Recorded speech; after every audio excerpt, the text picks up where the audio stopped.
بسم اللہ الرحمن الرحیم قال النبی صلی اللہ علیہ وآلہ وسلم اطلب العلم من المہد الی اللحد۔ نبی اکرم صلی اللہ علیہ وآلہ وسلم کا فرمان ہے، علم کا حاصل کرنا ماں کی گود سے لے کر لحد تک آپ پر ضروری ہے۔ عزیزان محترم، آج کا جو ہمارا موضوع ہے وہ ہے تعلیم و تربیت۔ تو آج ہم تعلیم و تربیت کے حوالے سے گفتگو کریں گے کہ کب بچے کو پڑھانے کے لیے بھیجا جائے اور کتنے سال بعد اس کو کون کون سی چیزیں یاد کرانی چاہیے، اس موضوع میں تعلیم بھی ہوگی اور تربیت بھی ہوگی۔ ہم چند ایک نکات آپ کی خدمت میں پیش کرتے ہیں کہ بچہ جب 7 سال کی عمر تک پہنچے تو اس کو کھیلنے دینا چاہیے۔ 7 سال تک بچہ کھیلے کودے، اس کو کھیلنے دیجیے۔ ہاں، اس دور میں اس 7 سال میں بچے کو آپ آہستہ آہستہ جو ہے وہ آپ قرآن کی تعلیم بھی ساتھ ساتھ دیتے رہیں، اور اگلے 7 سال اسے لکھنا پڑھنا سکھانا چاہیے، اور پھر 7 سال تک حلال اور حرام کی اسے تعلیم دینی چاہیے۔ یہ جو ہے یہ روایات میں یہ چیزیں آ چکی ہیں۔ آج کل کے اس دور میں اسکول والے 3 سال 4 سال کا بچہ بھی لے رہے ہیں، حفاظ بن رہے ہیں، مدارس میں بن رہے ہیں۔ وہ صرف اور صرف والدین کی کوشش اور محنتوں کا نتیجہ ہوتا ہے، جو والدین وہ محنتیں کرتے ہیں۔ تو عزیزان محترم، جب یہ بھی روایت ہے جب لڑکا 6 برس کا ہو جائے تو انہیں ایک لحاف میں اکٹھے نہیں سونا چاہیے، یعنی کسی کے ساتھ ایک ہی چادر کے نیچے سونا نہیں چاہیے۔ اور جب لڑکے اور لڑکیاں 10 سال کی ہو جائیں تو ان کے بستر الگ الگ ہو جائیں، یعنی اکٹھے نہ سوئیں۔ جب بچہ 10 سال کا ہو جائے تو ان کو علیحدہ علیحدہ سلا دیا جائے۔ بچوں کی نو عمری میں ہی ان کو حدیث نبوی یاد کرانی چاہیے۔ حدیث نبوی سے مراد جو چیزیں نبی اکرم صلی اللہ علیہ وآلہ وسلم کی زبان سے جاری ہوئی ہیں، فرامین انبیاء علیہ السلام، فرامین ائمہ معصومین علیہ السلام، ان کو یاد کرانے چاہیے۔ تو عزیزان محترم، امیر کائنات کی محبت ان کے دلوں میں ڈالنی چاہیے، عقیدت پیدا کرانا چاہیے کہ مولا علی علیہ السلام ہمارے امام ہیں۔ 12 اماموں کا نام ان کو یاد کرانے چاہیے، ان کی خوشیوں کے بارے میں بتانا چاہیے، ان کے غموں کے بارے میں بتانا چاہیے۔ کربلا کو ہمیں انہیں سکھانا چاہیے بھی کربلا کیا تھی، یہ واقعہ کیوں پیش آیا تھا۔ قرآن ٹھیک ٹھیک پڑھانا چاہیے، صاف صاف الفاظ میں ان کو پڑھانا چاہیے، اور تعلیم دلا کر اچھے روزگار پر لگا دینا چاہیے۔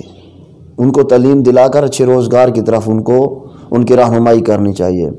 یہ چیزیں تھیں تعلیم کے حوالے سے۔ بچوں کو سیکھنا کیا چاہیے جن کے لیے ضروری ہے؟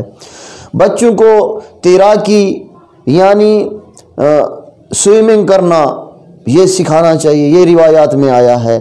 تیر اندازی، نشانہ بازی یہ ضرور سیکھنا چاہیے، یہ بچوں کے لیے آج کے دور میں بہت ضروری ہے۔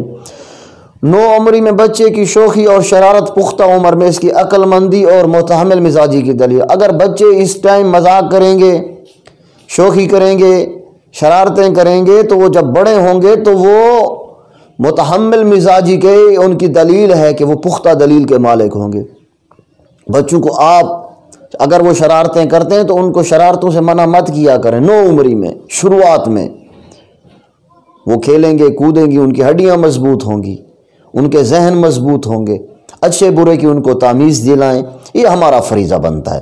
عزیزان محترم، آج کے اس دور میں تو ہمارے بچے کو صاف صاف الفاظ میں اس کو سمجھانا چاہیے کہ کون سی چیز اچھی ہے، کون سی چیز بری ہے، کیا آپ کر رہے ہو، کیا آپ کو کرنا چاہیے۔ بچوں سے محبت کریں اور ان کے ساتھ سختی سے پیش نہ آئیں۔ یہ نہ ہو کہ آپ ہمیشہ ہی بچوں پر آپ سختی کرتے رہیں، ایسا نہیں کرنا چاہیے۔ بچوں کے ساتھ آپ نرمی سے پیش آئیں تاکہ بچے آپ کی طرف مائل ہو سکیں اور آپ سے کچھ سیکھ سکیں۔ بچوں کے ذمہ ایسا مشکل کام نہ لگائیں جو ان کے بس سے باہر ہو۔ آپ کہیں کہ بچوں کو کہو، آپ اگر بچہ ہے 10 سال کا، اس کو کہو 1 من کی بوری لے کے 1 من کے وزن اٹھائے تو وہ نہیں اٹھا سکے گا۔ یا 10 سال کا بچہ ابھی دوسری کلاس میں پڑھتا ہے تو اس کو آپ کہو کہ آپ 6ٹھی کلاس کے سبق یاد کرو، آپ یہ چیز یاد کرو، یہ چیز یاد کرو، تو یہ بہت پرابلمز کریٹ ہو سکتی ہیں۔ تو وہ بچے کے جب مائنڈ پہ جب پریشر بڑھے گا تو ظاہر سی بات ہے وہ آپ سے دور ہونے لگ جائے گا، وہ آپ سے کترانے لگ جائے گا کہ میرے والدین میرے دشمن بنے ہوئے ہیں، مجھے کھیلنے نہیں دیتے، مجھے کودنے نہیں دیتے، مجھے حتیٰ کہ بات کرنے نہیں دیتے۔ والدین کو چاہیے کہ بچوں کو بوسہ دیا کریں تاکہ ان کو اپنی محبت کا، آپ کے جو دل میں ہے اس کا پتہ چلے کہ میرے والدین مجھ سے کتنا محبت کرتے ہیں۔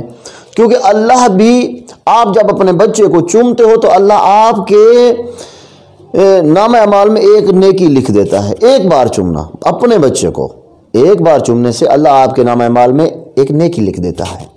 تو ایسی بہت ساری چیزیں ہیں۔ بچوں کو خوش کریں گے تو قیامت والے دن آپ خوش ہوں گے، روایت میں آیا ہے۔ تو بچوں کے ساتھ بچوں کی طرح کھیلیں، آپ بچوں کے ساتھ بچوں کی طرح کھیلیں۔ آپ بچوں کے ساتھ اگر آپ بڑے بن کے کھیلو گے تو پھر آپ کھیل وہ آپ سے سیکھ نہیں پائیں گے۔ آپ اسی کھیل کود میں بچوں کو سکھایا کریں۔ یہ ساری چیزیں جو ہیں روایات آل محمد میں آ چکی ہیں، یہ ہمیں ملتی ہیں یہ چیزیں۔ بچوں کے درمیان علم اور نیکی کے سوا کسی اور بنا پر امتیاز نہ برتیں، صرف علم اور نیکی۔ یہ نہ ہو کہ آپ 2 چیزیں لے کے آئے ہیں، ایک کم ہے ایک زیادہ ہے، ایک آپ اپنے اچھے والے بچے کو دے دیں، ایک چھوٹے کم والے کو دے دیں، نہیں، دونوں کو مساوی طور پر آپ رکھیں۔ ہمارے اسکول میں بھی ایسا ہونا چاہیے، مدارس میں بھی ایسا ہونا چاہیے، سب کو ایک ہی سلوک دینا چاہیے، سب کے ساتھ ایک ہی رویے کے ساتھ بات کرنی چاہیے۔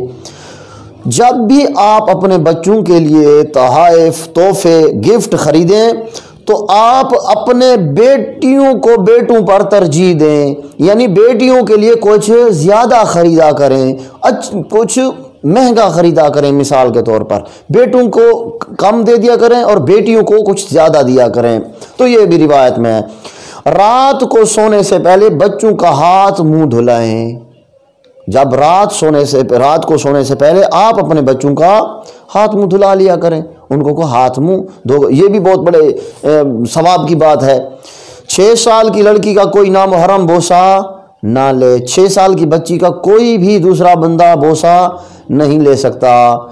اگر اس کا کی بوسہ لے تو اس کا اپنا باپ لے سکتا ہے، بس، باقی کوئی نہیں لے سکتا۔ اور اسے گود میں بھی بیٹھانے سے منع کیا گیا ہے، 6 سال کی بچی کو منع فرمایا۔ آج کل تو اس دور میں آپ دیکھ رہے ہیں کہ پاکستان کے حالات اتنے زیادہ ہیں، بلکہ پوری دنیا کے، آج کل تو 3 سال 4 سال 5 سال کی بچی محفوظ نہیں ہے۔ عزیزان گرامی، تو ہمیں ان چیزوں پر غور و فکر کرنا پڑے گا۔ بہت ساری چیزیں ایسے ہیں، 7 سال سے بڑے لڑکے کے لیے عورتوں کا بوسہ لینا صحیح نہیں ہے۔ 7 سال کا جب لڑکا ہو جائے تو وہ عورتوں کا بوسہ نہ لے، اس کو منع فرمایا گیا ہے کہ آپ کسی لڑکی کا، کسی عورت کا آپ بوسہ مت لیں۔ امام موسیٰ کاظم علیہ السلام سے کسی ایک اہل خانہ نے، ان کے جو اس کے اہل خانہ، ایک شخص کے اہل خانہ تھے، جو ان نے آ کے سوال کیا کہ لہذا جب کسی شخص کو اپنی رحمت سے نوازے تو اسے چاہیے کہ وہ اس کو اپنے غلام تک پھیلا دے، اپنے غلاموں تک پھیلا دے، ورنہ جلد ہی وہ رحمت سے معدوم رہتی ہے، دیکھیں ہو جاتی ہے۔ تو ہمیں بھی ائمہ معصومین علیہ السلام کی ان فرامین پر عمل کرنے کی ضرورت ہے۔ موسیٰ کاظم علیہ السلام نے ہمیں بہت ساری ایسی اور بھی ان سے روایات ملتی ہیں کہ والدین ہمیشہ اپنے بچوں پر شفقت سے پیش آئیں تاکہ بچے ان سے سیکھ سکیں۔ پروردگار ہمیں ان چیزوں پر عمل کرنے کی توفیق عطا فرمائے۔ یہ بہت ساری چیزیں ایسی اور بھی ہیں جو روایات و احادیث میں بیان ہو چکی ہیں۔ رب رحمان کی بارگاہ میں التجا ہے کہ پروردگار ہمیں اچھے عمل کرنے کی توفیق عطا فرمائے۔ والسلام علیکم ورحمۃ اللہ وبرکاتہ۔